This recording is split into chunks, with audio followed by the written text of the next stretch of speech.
The massive hangar of Orbital Station 7 hummed with anticipation as Admiral Sarah Chen stood before the viewport, her weathered hands clasped behind her back. Earth's first alien diplomatic delegation would arrive any minute, and with them, humanity's chance to finally join the Galactic Confederation. 30 years of sending signals into space had finally yielded results, though not quite in the way anyone had expected. They had discovered humanity by accident. A Confederation survey ship had detected unusual energy signatures from primitive fusion experiments in the Kuiper Belt. Instead of the expected first contact scenario of majestic ships descending from the heavens, humanity's introduction to galactic society had begun with a parking ticket. 3 minutes to arrival. Admiral, Lieutenant Rodriguez announced from his console. The young officer's voice carried the same mix of excitement and anxiety that permeated the entire station. Sarah nodded, watching as the security drones performed their final sweep of the approaching flight path. The Confederation had been surprisingly accommodating once they realized humans weren't completely primitive, just mostly primitive by their standards. A Category 2 civilization, they'd labeled Earth, capable of basic space travel but lacking the fundamental technologies that made true interstellar civilization possible. The ship that emerged from the swirling blue vortex of a jump point wasn't what anyone had expected.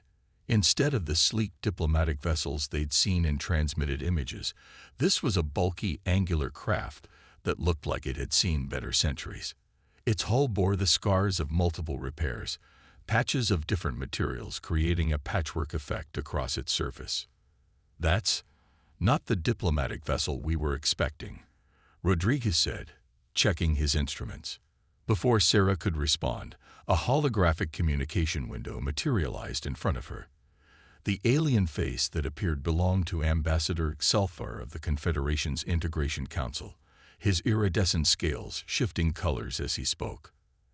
"Admiral Chen, I trust you're receiving our transmission clearly." The universal translator rendered his clicks and whistles into smooth English, though something about the tone seemed off. "Perfectly clear, Ambassador.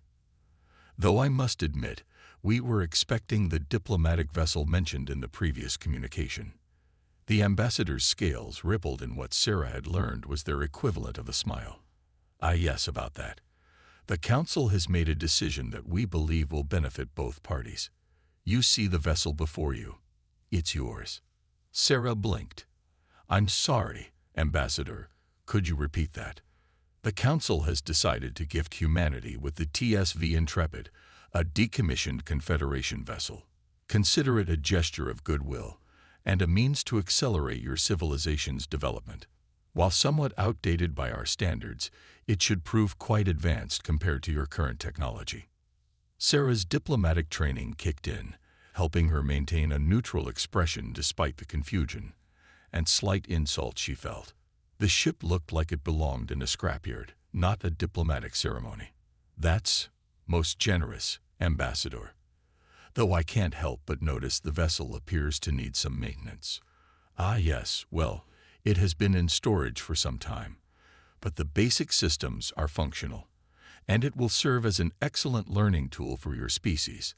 The Council believes hands-on experience with spacefaring technology will be more valuable than mere technical documentation." As the ambassador spoke, Sarah's tactical training began to notice details her diplomatic side had missed. Despite its worn appearance, the ship's basic design spoke of advanced engineering. The way it held position without visible thrusters, the subtle shimmer of what might be a shield system, even the hull materials, damaged as they were, looked far beyond anything Earth could produce. "When can we begin the inspection and transfer process?" Sarah asked, her mind already racing with possibilities. "Immediately, if you wish. We've prepared all the necessary documentation and technical manuals, though I should warn you, many of the more advanced systems are either offline or have been simplified for safety reasons. The Council feels it would be unwise to provide a Category 2 civilization with unrestricted access to military-grade technology." Sarah caught the subtle condescension in his tone, but she also noticed something else: uncertainty, The ambassador was trying too hard to downplay the ship's value. Either this was a test, or the Confederation had severely misunderstood something about humanity. Of course, Ambassador, we understand completely. She gestured to Rodriguez, who began coordinating with the station's engineering teams. We're grateful for any assistance the Confederation can provide, no matter how basic. The ambassador's scales shifted to a lighter shade. Excellent. Our technical team will remain for 3 standard days to assist with the initial transfer and basic systems familiarization. After that, the vessel is yours to study. After the transmission ended, Rodriguez turned to Sarah. Admiral, with all due respect, they just gave us their equivalent of a broken-down school bus. This can't be what we've waited 30 years for. Sarah allowed herself a small smile. Lieutenant, what's the first thing engineering students at the Academy learn about human spaceflight? That we got to the moon in a craft with less computing power than a modern toaster, he replied automatically, then his eyes widened with understanding. Exactly. We've spent our entire history making the impossible work with whatever we had available. She turned back to the viewport, studying the scared but massive vessel that now belonged to humanity. Ambassador Excelfar thinks they're giving us a learning tool. What they're actually giving us is an opportunity. Within hours, the first human engineering teams were shuttling across to the Intrepid. Dr. Maya Patel, Earth's leading xenotechnology expert, led the initial survey team. Her first report back to the station caused Sarah to call an immediate command meeting. It's not just a training vessel, Maya explained, her holographic image flickering with excitement. The basic design. Admiral, this was a warship. A big one. The Confederation stripped out or deactivated most of the military systems, but the fundamental architecture is still there. The power core alone could run half of Earth's power grid. Can we get it operational? Sarah asked. Maya's grin widened. Better than that. The aliens think they've dumbed down the technology to our level, but they don't understand how we think. They've left us with exactly the kind of challenge humans excel at, taking something broken and making it work in ways nobody expected. Sarah looked around the command table, seeing the same excitement in every face. The Confederation had meant to give them a stripped-down teaching aid. Instead, they'd given humanity exactly what it needed. A challenge, a foundation to build on, and most importantly, something to prove. Well then, Sarah said, let's show the galaxy what humans can do with a broken-down school bus. 3 weeks into what the engineering teams had started calling Project Renaissance, Maya Patel stood in the Intrepid's cavernous engine room, surrounded by holograms of system schematics. The ship's AI, a simplified but surprisingly adaptable system they'd nicknamed Echo, projected the technical readout she needed. Show me the original power distribution network again, Maya said, rubbing her tired eyes. Echo complied, displaying a complex web of energy pathways that sprawled throughout the massive vessel. Dr. Patel. Echo's neutral voice echoed through the chamber. I must point out that your proposed modifications violate 17 different Confederation engineering protocols. Maya smiled, pushing her hair back from her face. How many of those protocols were written after this ship was built? A pause. Checking. 16 of them. Exactly.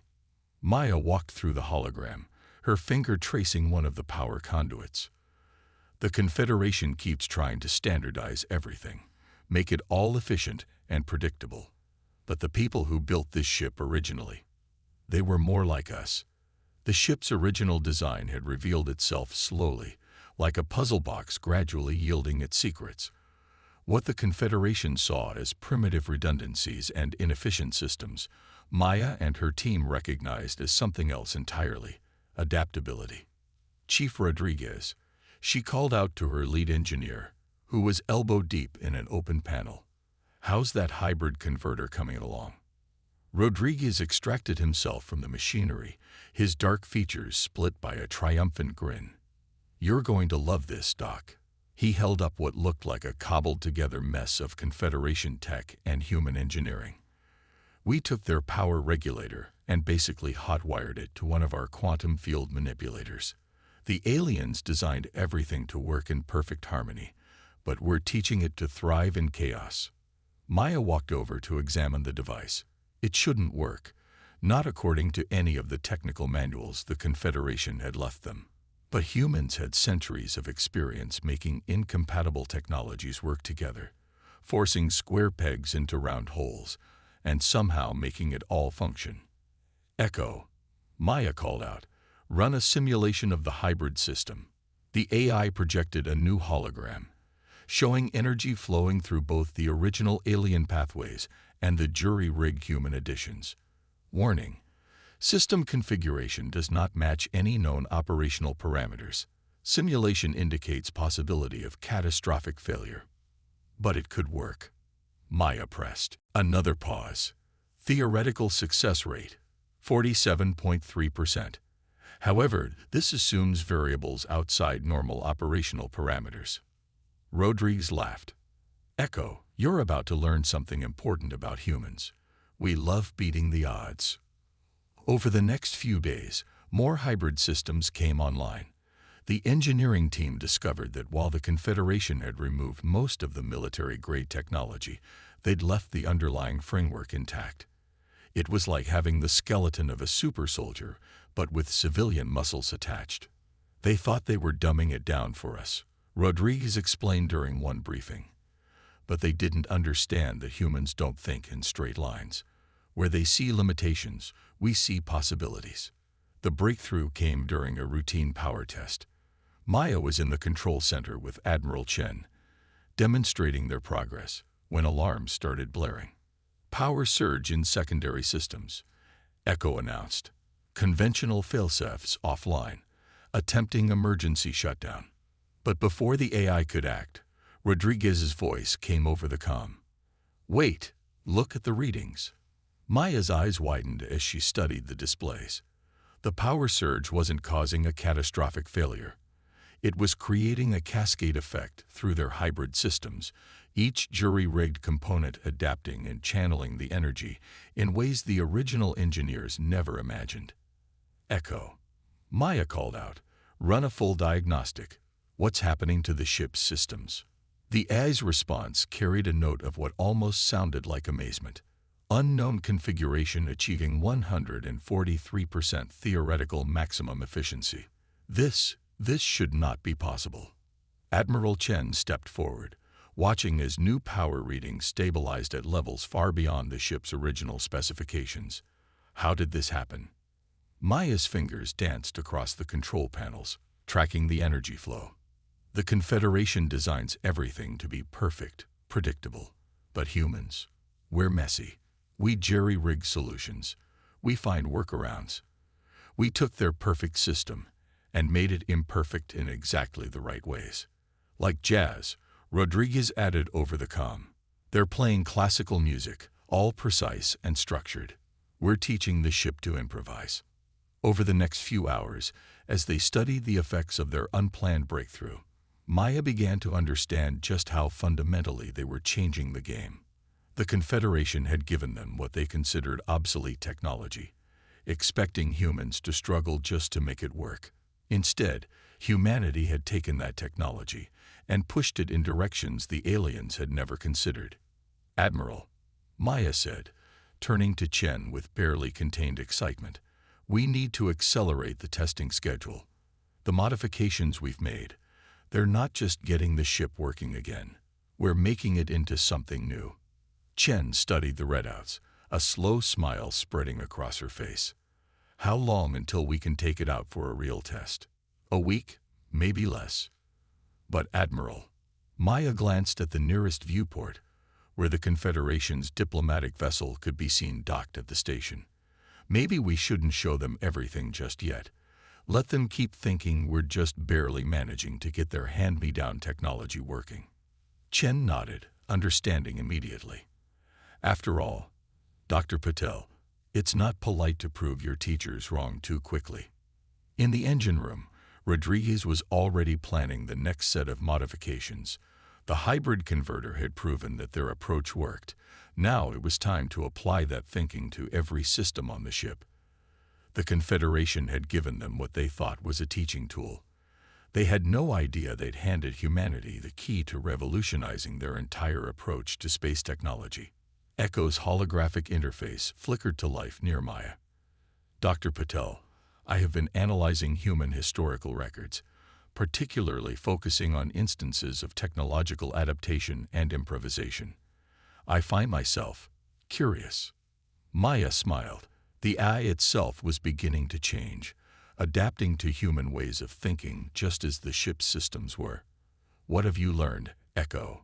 Humans appear to have a unique ability to function outside expected parameters while achieving unexpected positive results. Query: is this why the Confederation's assessment of human capabilities appears to have been flawed? That's part of it, Maya replied. But mostly, they made the mistake of thinking we'd see limitations where we actually see possibilities. Now, let's see what other impossible things we can make possible. The Intrepid's first real test came sooner than anyone expected. They were 2 days into their shakedown cruise, running system diagnostics in an uninhabited sector of space, when Echo detected the first signs of trouble. Multiple vessels emerging from jump points, the AI announced, its holographic interface pulsing with increased activity. Configuration matches known pirate signatures from the Orion Syndicate. Admiral Chen, who had insisted on personally overseeing the test flight, leaned forward in the command chair. The bridge crew, a carefully selected mix of military personnel and engineering specialists, snapped to attention. How many? Chen asked, studying the tactical display. 3 warships, Confederation Osprey class, Echo replied. Heavily modified for combat. They are broadcasting a demand for surrender. Maya's fingers flew across her console. They must think we're an easy target.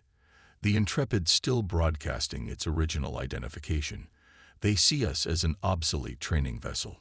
A harsh voice crackled over the comm system. Attention, Earth vessel. Your primitive modifications to Confederation technology are an insult to civilized space. Prepare to be boarded. Any resistance will result in your destruction. Chen's expression hardened. Dr. Patel, how are those primitive modifications looking? Maya grinned, already bringing systems online. Everything we tested is operational, Admiral. Plus a few surprises we hadn't gotten around to mentioning in the reports. Echo, Chen called out, battle stations. Show them what a primitive vessel can do. The first pirate ship fired a warning shot, a beam of energy designed to disable their main drive. It struck the Intrepid's shields that, according to Confederation records, shouldn't have been operational. Shield impact registered, Echo reported. Interesting. Their weapon signature indicates they expected our defensive systems to be operating on standard Confederation protocols. Rodriguez's voice came over the comm from engineering. That's their first mistake. Maya, remember that power surge we supposedly fixed. Time to recreate it, deliberately this time. Maya's hands danced across her console, initiating the sequence they'd discovered by accident. Energy began cascading through the Intrepid's hybrid systems, building in ways that defied Confederation engineering principles. Multiple weapon locks detected, Echo announced. Enemy vessels moving to surround us. Let them, Chen ordered. Dr. Patel, show me what this ship can really do. The pirate's second volley hit harder, concentrated fire meant to overwhelm outdated shield systems, but the Intrepid's shields weren't operating on standard protocols anymore. The human modifications had created something new, a defense system that didn't just absorb energy, but adapted to it. Shield strength increasing, Echo reported, a note of surprise in its artificial voice. Enemy weapons are actually reinforcing our defensive matrix. This defies standard physics models. That's because we stopped trying to make everything perfect, Maya explained, watching as her hybrid systems performed even better than simulations had predicted. We taught the ship to thrive on chaos instead. The pirate ships pressed their attack, closing in for what they thought would be an easy kill. Their commander's voice came over the comm again, now tinged with frustration. Your shields cannot hold forever. Primitives. Surrender now and... The transmission cut off as Chen gave the order they'd been waiting for. Now, Mr. Rodriguez. In engineering, Rodriguez threw the switch on their most ambitious modification. The power surge they'd discovered weeks ago roared through the ship's systems, but this time it was controlled, channeled, purposeful.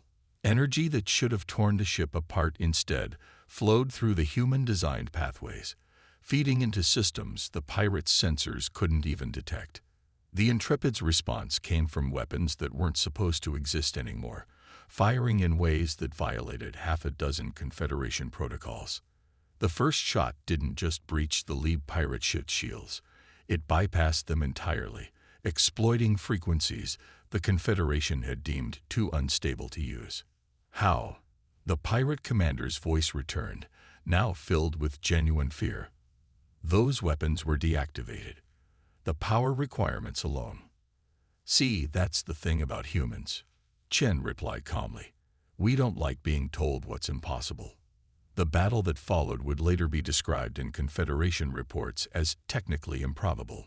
The Intrepid moved like no ship its size should, the hybrid systems allowing it to pull maneuvers that violated standard space combat doctrine. Every time the pirates adapted to one impossible thing, the humans showed them another. Enemy vessels attempting to retreat, Echo announced after 10 minutes of chaos. Their shield systems are failing. Hull breaches detected on all 3 ships. Chen stood from her command chair. Open a channel. When the connection was established, she continued, This is Admiral Chen. Your ships are crippled. Your weapons are ineffective, and I'm feeling generous. Surrender now, and we'll ensure you're delivered to Confederation authorities alive and mostly intact. The response was immediate. All 3 pirate vessels powered down their weapons, their commanders apparently deciding that surrender was preferable to finding out what other impossible things the primitive humans might do. As Confederation security forces arrived to take custody of the pirates, Maya stood with Rodriguez in engineering, reviewing the battle data. We didn't just win, she said quietly. We changed the rules of the game entirely. Rodriguez nodded, patting the nearest bulkhead affectionately. The pirates made the same mistake the Confederation did. They thought they knew the limits of what this ship could do. They didn't realize the humans specialize in finding paths around those limits. Echo's hologram appeared nearby. Analysis complete.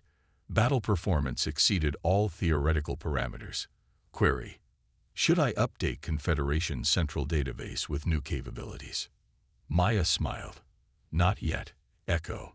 For now, let's keep letting them think we're just barely managing with their hand-me-down technology. Something tells me we're going to want the element of surprise again. As the Intrepid began its journey back to Earth, Maya couldn't help but wonder what the Confederation would make of all this. They'd given humanity an obsolete ship, expecting them to struggle with even its basic operations. Instead, humans had done what they'd always done best. They'd taken something broken and turned it into something new, something that worked in ways its original creators had never imagined. The real test, she knew, would come when the Confederation realized just how much they'd underestimated humanity's capacity for innovation. But that was a problem for another day. For now, they had a ship full of impossible modifications to refine, and Maya had a feeling they were just getting started. News of the Intrepid's victory over the pirates spread through Confederation space like a quantum wave, despite efforts to keep it classified. Ambassador Exelthar found himself summoned before the Technology Oversight Committee, his scales shifting to anxious patterns of blue and gray. Explain, demanded High Commissioner Valtek, their crystalline form gleaming under the chamber's lights, how a Category 2 civilization using obsolete technology managed to defeat 3 modern combat vessels. Before Exelthar could respond, alarms blared throughout the Confederation's central station. A massive solar flare from a nearby star had destabilized, creating a quantum storm that threatened several populated systems. Emergency protocols enacted, announced the station's eye. All available ships prepare for evacuation assistance. The Intrepid, still in Confederation space after delivering the captured pirates, was the closest ship to the affected sector. Admiral Chen stood on her bridge, watching the swirling chaos of the quantum storm on the main display. Echo analysis. Standard evacuation protocols will be insufficient, the AI reported. The storm's quantum fluctuations are disrupting conventional drive systems. Confederation vessels cannot maintain stable flight patterns within the affected zone. Maya looked up from her console, eyes bright with that particular gleam that meant she had an idea. Admiral, remember that power surge we weaponized against the pirates? What if we reversed it? Rodriguez's voice came over the comm from engineering. Doc, are you suggesting what I think you're suggesting? Using our hybrid systems to ride the quantum fluctuations instead of fighting them. Precisely, Maya replied. The Confederation builds their ships to impose order on chaos. We built ours to work with it. Chen studied the storm data for a moment before nodding. Echo, open a channel to Confederation control. We're going in. The response was immediate and predictable. Negative, Earth vessel, came the controller's voice. Your obsolete systems cannot possibly withstand. With all due respect, Chen interrupted, we're not asking for permission. There are people who need help, and we have a ship that can reach them. Echo, take us in. The Intrepid plunged into the quantum storm, its hybrid systems adapting to the chaos in ways that made Confederation observers' sensors spark with confusion. Where other ships fought against the quantum fluctuations, the Intrepid's human-modified systems rode them like a surfer on a wave. This is impossible, muttered a Confederation scientist, watching from the central station. They're using the storm's own energy to power their systems. The computational requirements alone should be beyond their capabilities. Ambassador Excelfar watched the displays with growing amazement. Perhaps, he said quietly, we should consider that our understanding of capability needs revision. Inside the storm, the Intrepid's crew worked with practiced precision. The ship shuddered and groaned as it pushed the limits of both human and alien engineering. But it held together. One by one, they located and rescued stranded vessels, using their hybrid systems to extend protective fields around ships that had lost power. Hull stress at 87% of maximum, Echo reported, detecting microfractures in secondary structural supports. Rodriguez's laugh carried over the comm. Only 87%. We test higher than that in simulations. Maya, let's show them what this ship can really do. The next few hours became a lesson in impossible physics.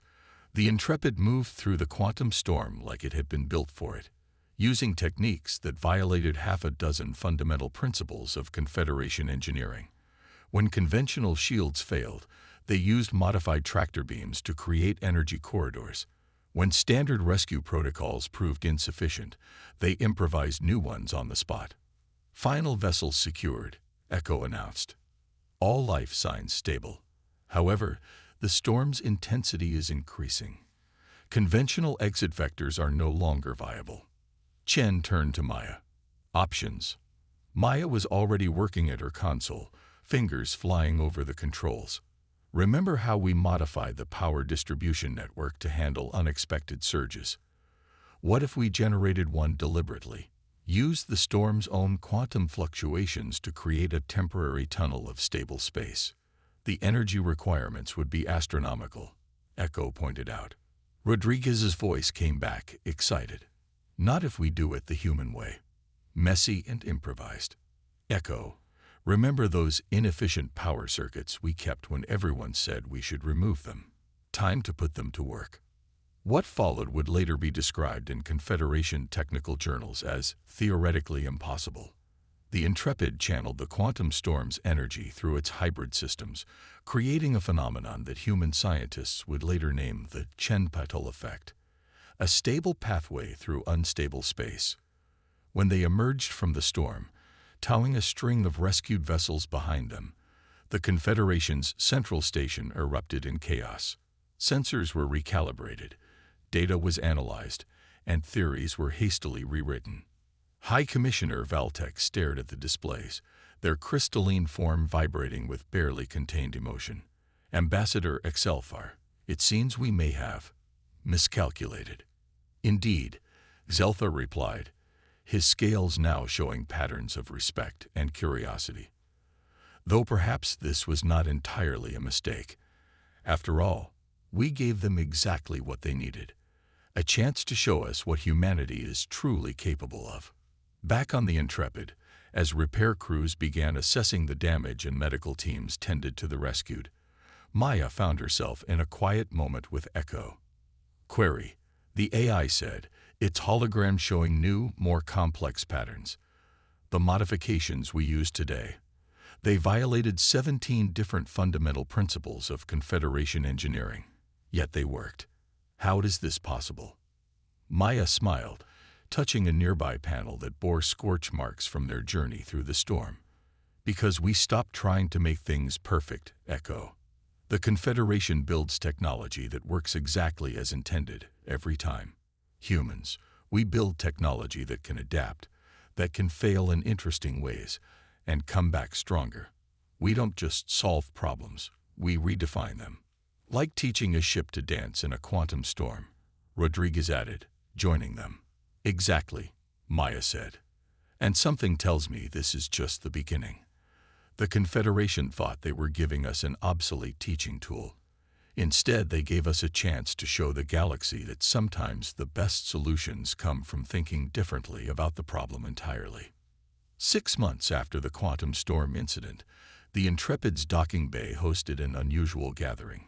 Representatives from a dozen different Confederation species crowded the observation deck, watching as human engineers demonstrated their latest modifications to the ship's systems. Admiral Chen stood with Ambassador Excelfar, watching Maya and Rodriguez guide a group of wide-eyed Confederation engineers through what they'd started calling the hybrid drive core. I must admit, Zelthar said, his scales showing patterns of genuine admiration. When we gave you this vessel, we never imagined this. He gestured at the complex integration of human and alien technology that surrounded them. That was the problem. Chen replied with a slight smile. You were imagining within known parameters. We humans have a bad habit of coloring outside the lines. Nearby, Maya was explaining their approach to an attentive audience. The key was stopping trying to make everything perfect. See these power fluctuations. In standard Confederation designs, they're considered errors to be eliminated. We saw them as opportunities. Rodriguez picked up the thread, pointing to a holographic display of their hybrid systems. We started asking different questions. Instead of how do we make this work exactly right, we asked how do we make this work at all. Sometimes the best solutions come from embracing the chaos. Echo's hologram appeared, adding its own insights. Human innovation appears to operate on principles of controlled instability.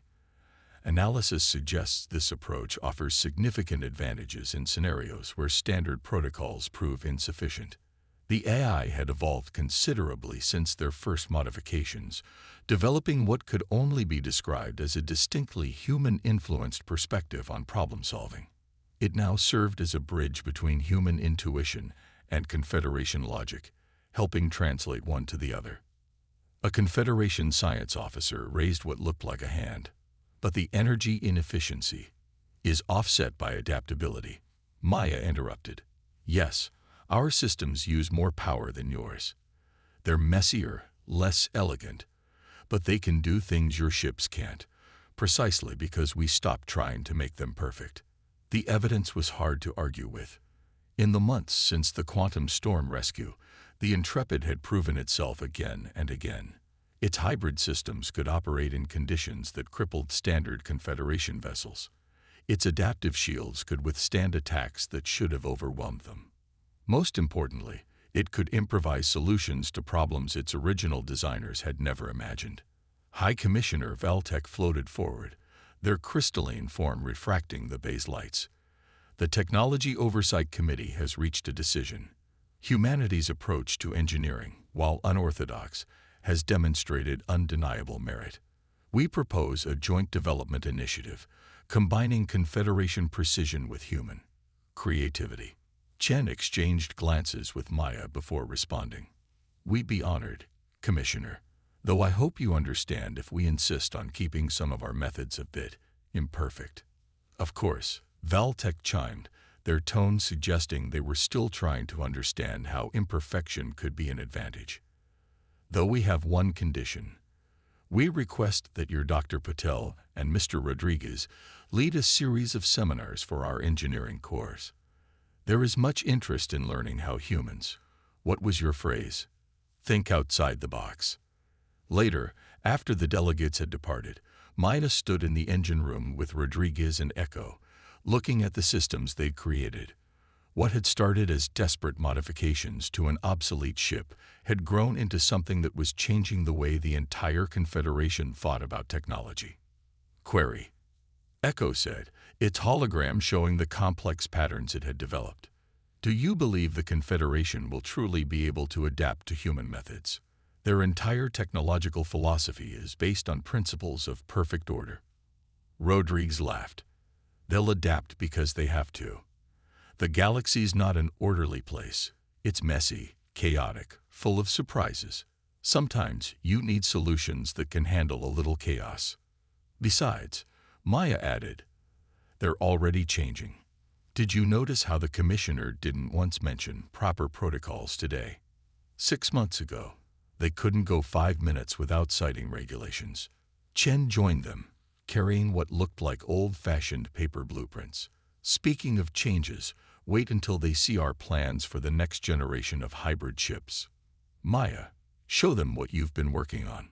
Maya unrolled the blueprints, revealing designs that merged human intuition with Confederation technology in ways that would have been unthinkable a year ago.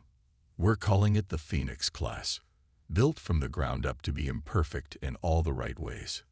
Echo studied the designs, its processing patterns showing what could only be described as excitement.